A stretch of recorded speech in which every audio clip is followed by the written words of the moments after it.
ghost tour. I want to, you know, my channel, I want to do some history, which I love history, but a lot of times, you know, I love ghost stuff too, but a lot of times they interchange, you know.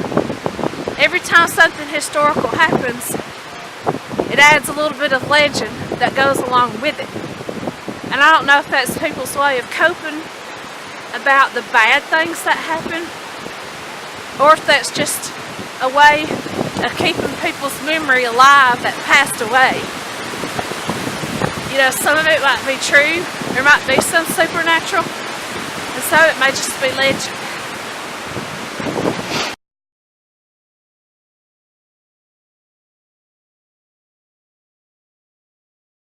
Years ago, a couple of friends of mine and I went to an undisclosed location at an undesignated time of night at an in particular time of year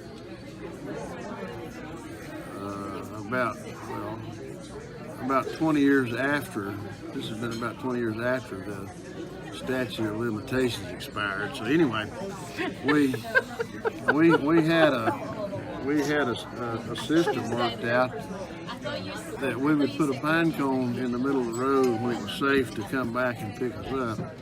And so it was pitch black dark that night. And so one guy was driving my car, which if we'd been caught, my car would have,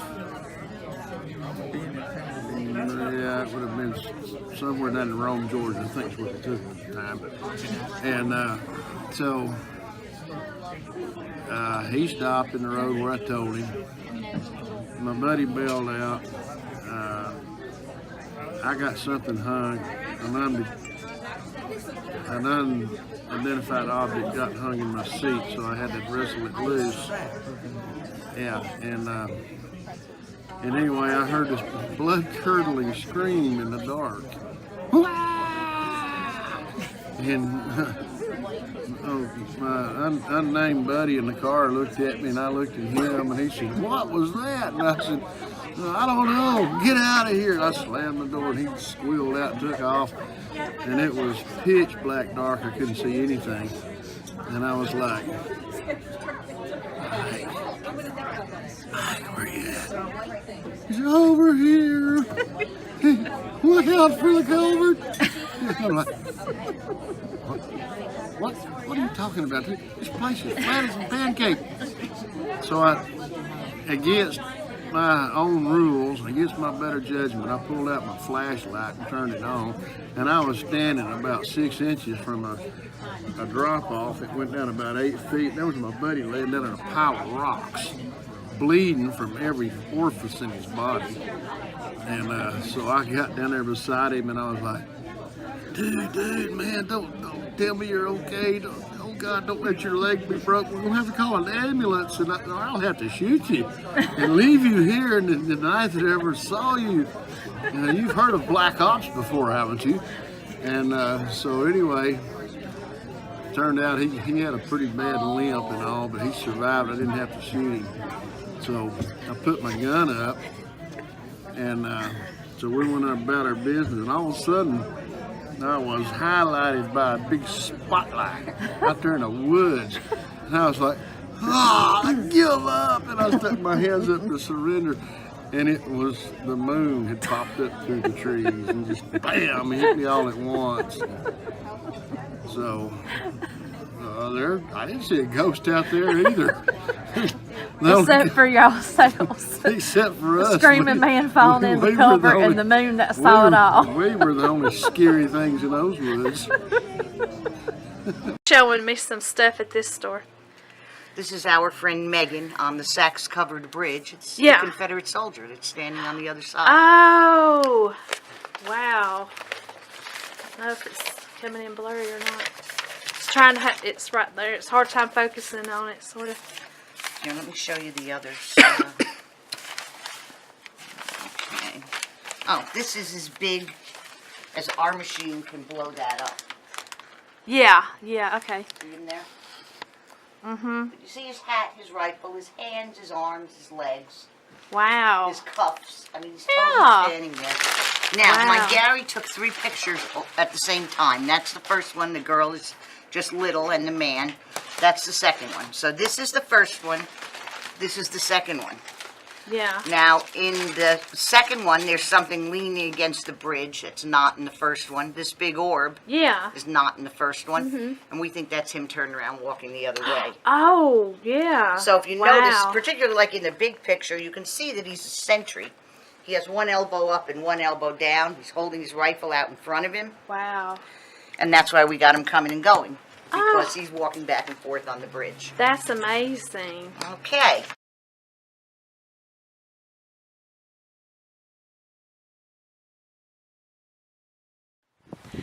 Okay, guys, we're at Evergreen Cemetery. It's on Cemetery Hill beside the National Cemetery, and we're just going to walk around, take a few pictures, maybe do some spirit box. But I wanted to show you this to you. This lady right here, I saw her from the road. Across the street is where we were filming this morning. This is the Gettysburg Civil War Women's Memorial, dedicated to all the women who served in various capacities before, during, and following the battle. Their contributions, though rarely noted or honored, were immeasurable. And this is Elizabeth Macer and Peter Thorne immigrated from Germany and were married September 1st, 1855. Coincidentally, the same day the cornerstone was laid for Evergreen Gatehouse. The Thornes became the first family to live in the gatehouse when Peter was appointed superintendent of the cemetery in 1856. After Peter joined the Union Army, Elizabeth assumed his duties and served as caretaker from 1862 to 65. With the help of her elderly father, amid the heat and the stench, Elizabeth buried 91 soldiers in the weeks following the Battle of Gettysburg. While 6 months pregnant, she dug the graves in one of the rockiest regions of the cemetery. Wow. This is Elizabeth Thorne. And so, after Peter assumed the duties, okay.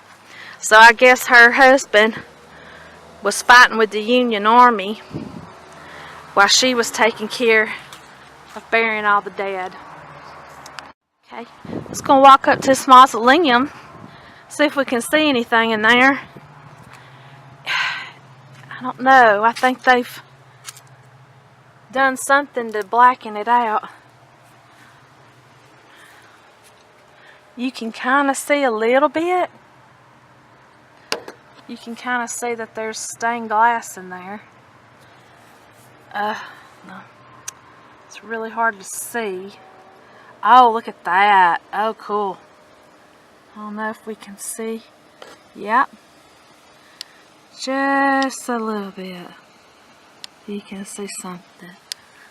What about this way? Oh, wow. Oh, no. Cool. Somebody named Brown. Here's where we are right now. We're at the part where they buried a lot of the National Cemetery up that way. But still, my goodness, these are some pretty old graves right here.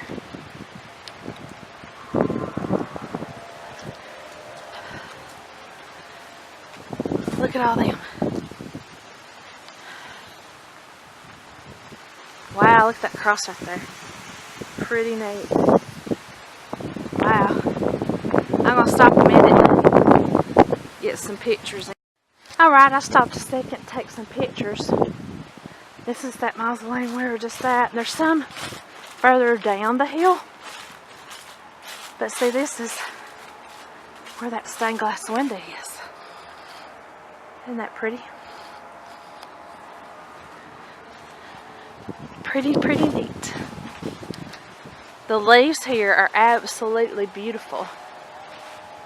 But I believe beyond the gates, right here, probably where the National Cemetery is for some of the soldiers. Very well. We have come to another mausoleum. I went in the hole. Welcome us, O Lord, into the light. This is Robert and Julia Lynch and family. Oh crap! I stepped straight in a mud hole. I didn't even see that. Oh my gosh! Look at that, guys. Is that not beautiful? There's Jesus. And you can see them in there, but the sun is kind of messing up the view. Do you see that? There they are, guys. Yeah, I went step, splash right in the mud hole. Okay. There's the other ones. Put my hand over there and you can see it better maybe. They're just kind of stacked up, one on top of the other. Yeah, Dad, if my feet wasn't wet, they are now. Woo. Whoa, going down the hill. And this just goes on forever, guys. This place is huge. I don't know if this is Luca or Lusa. Giuseppe and Mary and Semi per sempre. Ooh.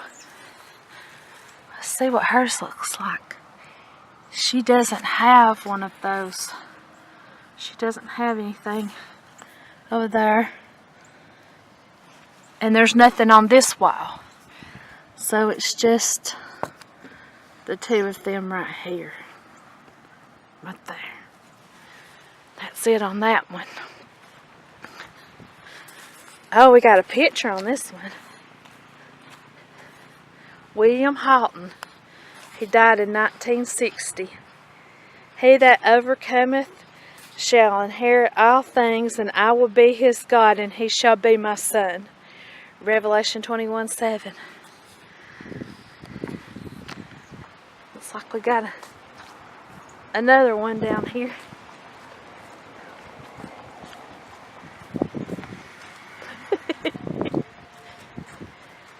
Dad's putting up with me walking around.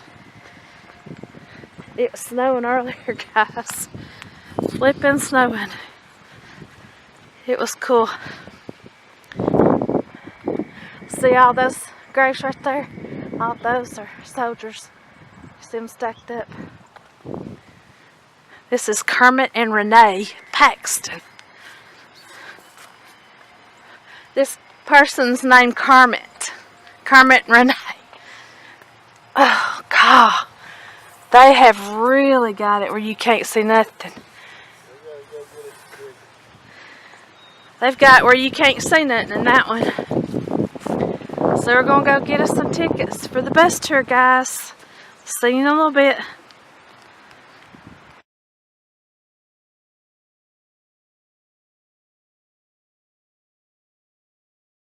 Now, a lot of wounded soldiers were brought into the town, hit with 58 caliber mini balls, bullets as big as your thumb, made of soft lead fired at a low speed. If the bullet would hit you, it would pulverize your bone. Metal fragments would range up into your body, causing massive infections. No antibiotics. The surgeons would give you a little bit of whiskey, maybe some quinine, morphine, chloroform, and then amputation. On your left is the courthouse, that brick building we're just passing now. That was used as a hospital. Some wounded men had their limbs amputated, taken out of the door of that building, laid on the street corners, piled up like cordwood. Later, wagons would come through here. They'd fill the wagons with amputated body parts, take them out of town, burn them, and bury them. This was a bloody business. Now, in 1996, just to your right, in that ditch, a tourist walking around found bones. Just to your right. Ooh. They dug them up, realized they had found the soldiers shot in the head. Without clothing, they don't know if the boy wore blue or gray, but they did give him a proper military burial here at Gettysburg. Almost all the monuments represent the men of the Union Army placed here in the 1880s and 1890s. Those monuments represent the reinforcements that were sent to the battlefield.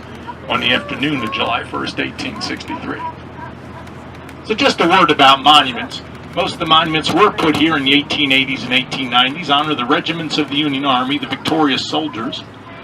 There are about 400 men in a typical regiment, so every time you see a monument like the one to your right to the 17th Pennsylvania Cavalry, it represents about 400 men that stood and fought in this location. A long line of monuments usually represents a long line of Union soldiers. There are Confederate monuments on this battlefield, but they were put here much later in time, and there are far fewer of them. So most monuments honor the Union soldiers. But here on what is known as Oak Hill is a memorial, not to war, but to peace. Not to Union soldiers or to Southern soldiers, but soldiers on both sides. We'll just pause up here, Ron. This is the Eternal Light Peace Memorial. An eternal flame does burn at the top, made of Alabama limestone and Maine granite, symbolizing the reunification of the country. Dedicated by Franklin Roosevelt on July 3rd, 1938, on the 75th anniversary of the battle, before an audience of 200,000 people, including 1,800 men who were Civil War veterans who came back for the ceremonies. Their average age was 94.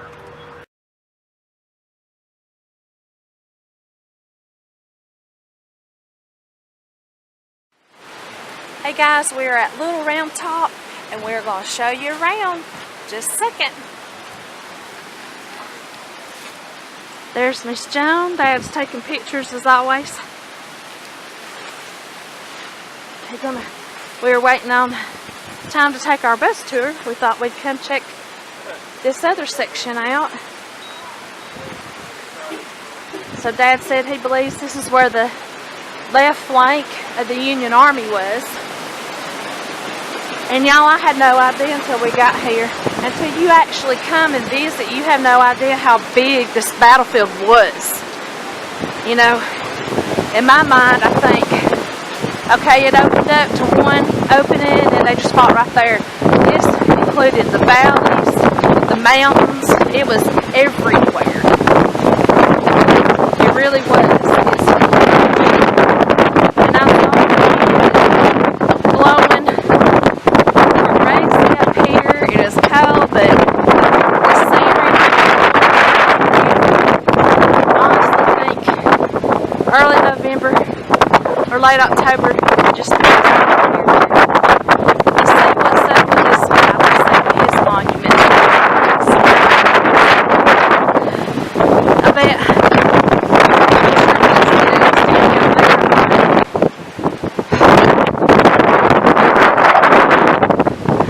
This shows you all what's going on here. Okay. That way, this position came around this was the main defense. Second day was visible from right here.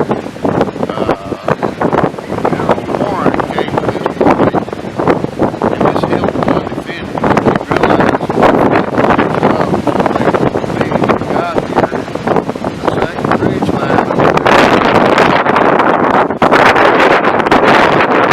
They got here and fought over this hill to beat them to it. And down there was the devil's hill. I thought it was. I saw all those rocks down there. Yeah, that's what I thought it was. Yeah, is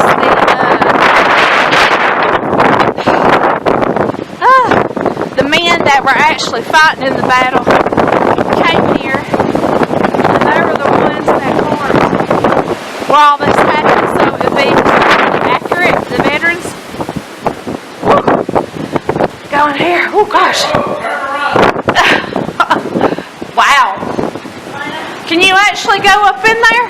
What's up there? What's up there? Just a place to look and stuff?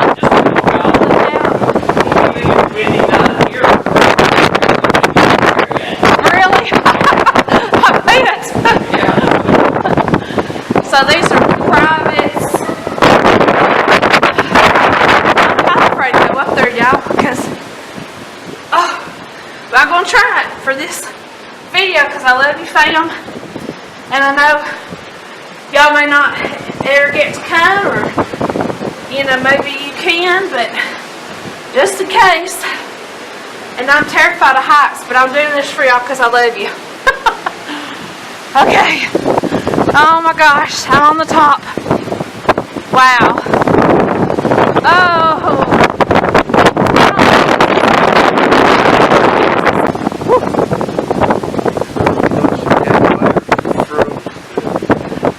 Those that came later froze to death. Yeah, me. Oh.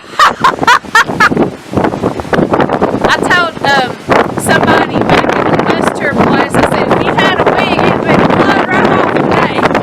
I feel like I'm flying. Woo! What a ride. How about that? This would have been a good place for me to have my light on my camera. I took it off, guys, because I didn't want my batteries to die before the ghost hunt thing tonight. To put a what?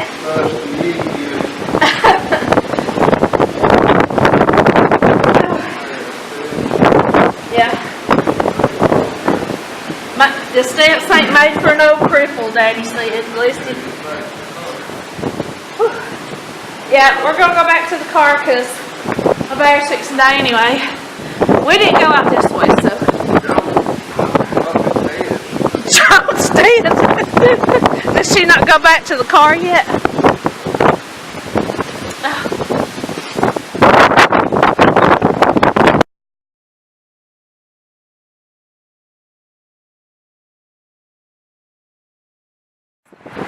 I got to the crystal pond.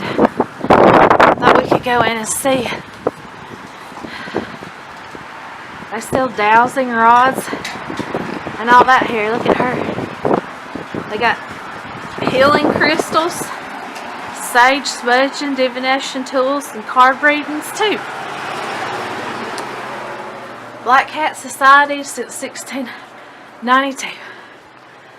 Let's see if now it's old. That.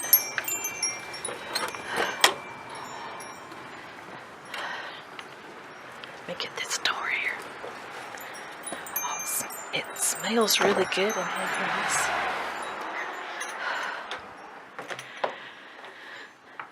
Whoops. Got some cool stuff.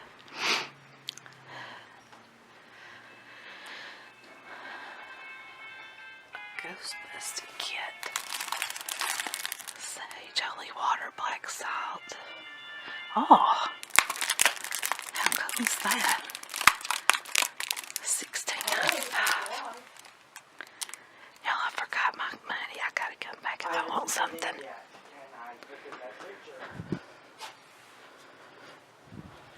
This kitchen.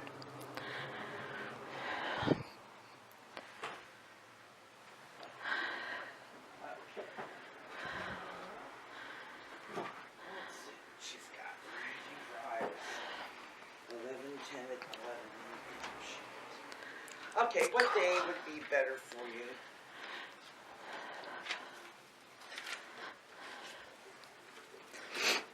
Oh. Oh, isn't that All right, pretty? I'm going to say, what time in the afternoon are you talking? Okay.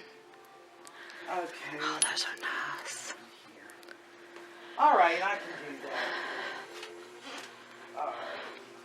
Yeah.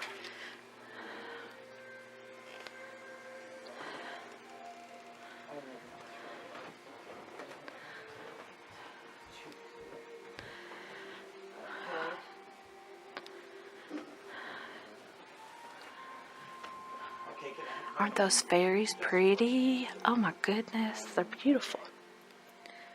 My son would like those dragons. Oh, I like that. Oh, wow, that's so pretty. Really cookie, but we've been calling her that for 50 They got years. a lot of stuff. Not too many people have that as a nickname anymore. Stuff for your incense. Yeah, I know. It never. Wow, those are pretty. She went from Zandra. Zandra Ray, the cookie. Oh, wow. The names our mothers come up with. Those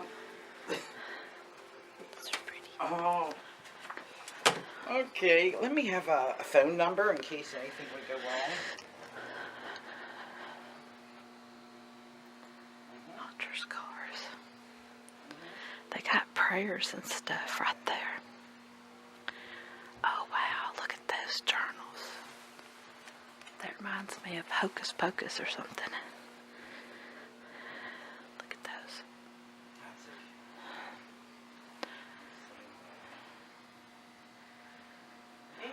Those are pretty. Well, you never call yourself, so why would you remember? And everybody's on speed dial. Real nowadays, pretty. so. Tarot cards.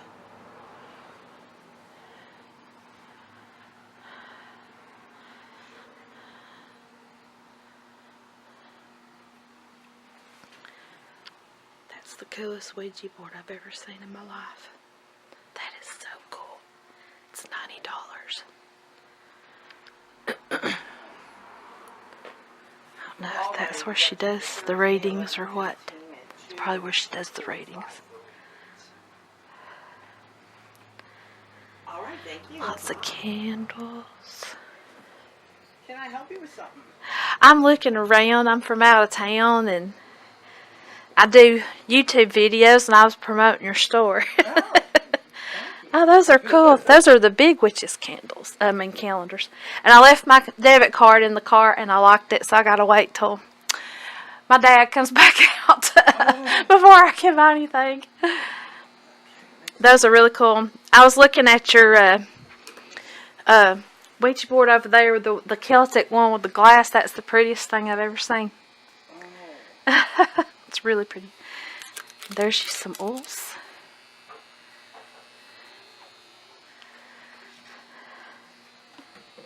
Those are cool too. Really cool looking spirit boards. So come check them out.